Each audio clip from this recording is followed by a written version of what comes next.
এই লাশ তারা হিলটননাথ হিসেবে থানা থেকে গ্রহণ করে ভুয়া পোস্টমর্টম করে।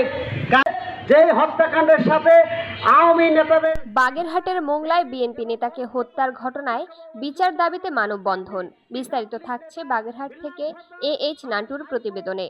মোংলায় বিএনপি নেতা মাহে আলম হত্যার সুষ্ঠু তদন্ত ও প্রকৃত আসামিদের গ্রেফতারের দাবি জানিয়েছেন নিহতের স্বজনেরা। শুক্রবার সকালে মোংলা পৌরসভা চত্বরে সচেতন নাগরিক সমাজ ও মাহে আলমের স্বজনদের আয়োজনে অনুষ্ঠিত মানববন্ধন থেকে এ দাবি জানান তারা।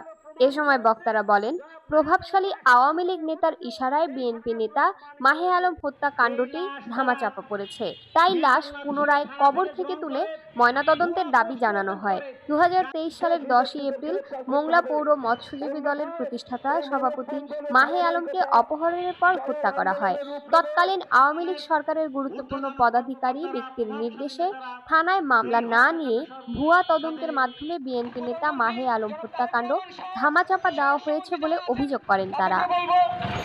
আপনি এই যে বিএনপি ওই বিল্লাল সর্দার, বেলায়েত সর্দার যারা লাশ গুম করেছে, খুন করেছে এবং অপহরণ করেছে তাদেরকে এই গ্রেপ্তারি এবং এই লাশ নিয়ে আমরা রহমানির রহিম। আসসালামু আলাইকুম।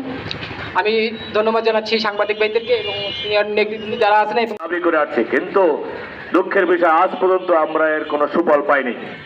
আমরা চাই আজকে এই